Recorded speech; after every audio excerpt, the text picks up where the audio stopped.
बिस्मिल्लाहिर्रहमानिर्रहीम। अस्सलाम वालेकुम। एक नई सुबह, नया दिन, बहुत सारी ख्वाहिशों, उम्मीदों और ढेर सारी दुआओं के साथ आज का व्लॉग स्टार्ट करते हैं। और स्टार्ट करते हैं बर्थडे से। मेरी बेटी की बर्थडे है तो रमज़ान में, लेकिन फ़र्स्ट रमज़ान को, लेकिन फिर ये केक जो है नहीं मिलता, फिर तो हमने केक पहले ही काट दिया था। मैं गई थी जब ये ग्रॉसरी के लिए, तब ये केक इम्तियाज़ सुपरमार्केट से लेकर आई थी और बहुत टेस्टी केक था, बहुत अच्छा। तो ये फिर हमने पहले ही काट लिया था। और ये फिर है उसके बाद फिर मैंने कुकिंग रेंज की सफाई की, उसको साफ़ किया अच्छे तरीके से और उसके ऊपर मैंने एलुमिनियम फॉयल लगा दिया। और ये मैं पहले कभी भी मैंने नहीं लगाया, ये फ़र्स्ट टाइम लगाया है देखकर दूसरों को। तो मुझे ये आइडिया अच्छा लगा क्योंकि साफ़ सुथरा रहेगा, तो फिर मैंने भी लगा दिया। तो इसके बाद फिर मैं तैयारी कर रही हूँ रमज़ान की। और उसके लिए मैं पकोड़ों के लिए ये बना रही हूँ, जो कि हमें उस वक्त बहुत ज़्यादा जल्दी में होते हैं। तो फिर ये दो तीन चीज़ें मैं मिक्स करके रख देती हूँ, ये हर साल ही करती हूँ। और इसमें मैं धनिया जो है उसको दरदरा सा पीस लेती हूँ, ज़्यादा नहीं पीसती, जैसे पकोड़ों में होता है, ज़्यादा पिसा हुआ पाउडर नहीं करती। और उसमें ज़ीरा डाल देती हूँ और कुटी हुई लाल मिर्चें। ये तीन चीज़ें मैं मिक्स करके रख लेती हूँ। फिर उसमें फिर दूसरी चीज़ें मिला लेती हूँ, फिर जल्दी जल्दी में पकोड़े बन जाते हैं। उसके बाद ये बना रही हूँ चटनी, और ये भी हर साल बनाती हूँ, 2-3 सालों से मैं ये वाली चटनी बना रही हूँ और बहुत पसंद आती है सबको। और इसके लिए इमली है। इसमें कोई ख़ास मेरा वो नहीं है नाप तोल, जो चीज़ें मेरे पास जितनी जितनी अवेलेबल होती हैं मैं वही बनाती हूँ उसी से। और उसके लिए इमली ज़्यादा लेती हूँ, आलू बुखारे और अनारदाना कम लेती हूँ।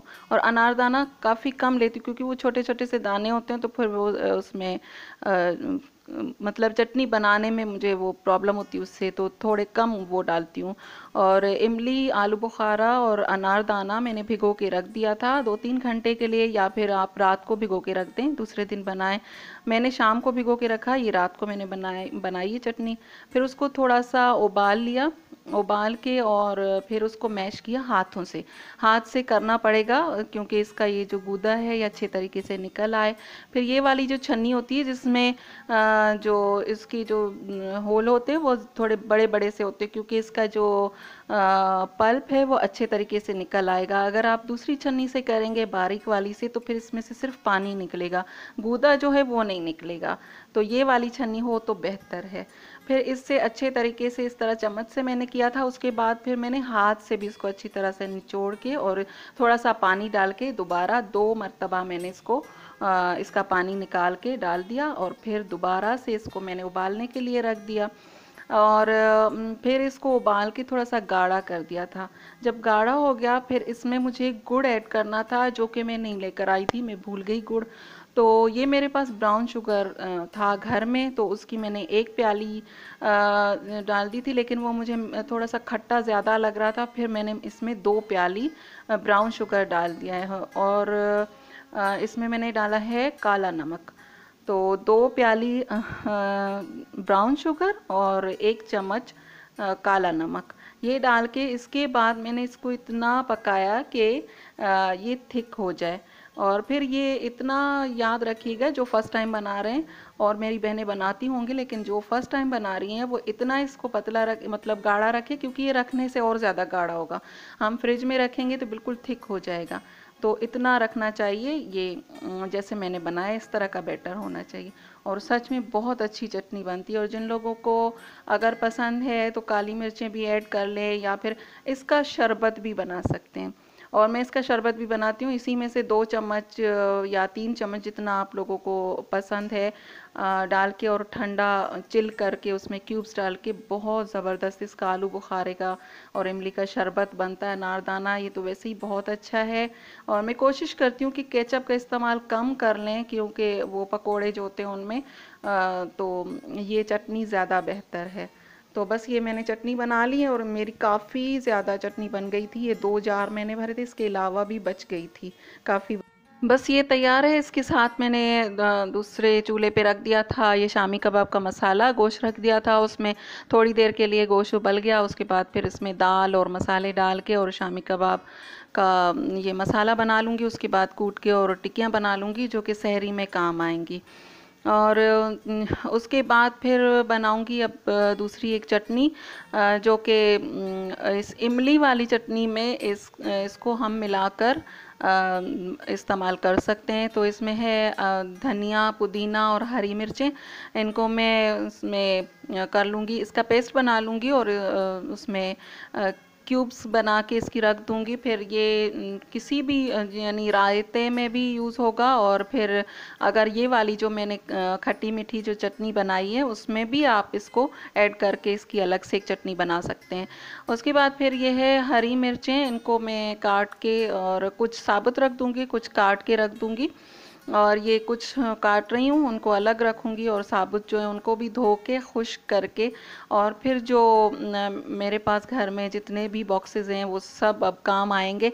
तो उनमें नीचे जो है वो टिश्यू पेपर रख दूँगी, ऊपर हरी मिर्चें रख के, और फिर ऊपर दोबारा से टिश्यू पेपर रखूँगी।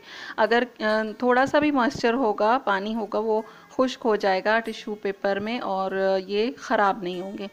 तो जो कटी हुई हैं उनको भी अलग से इसी तरह से मैं रख दूँ।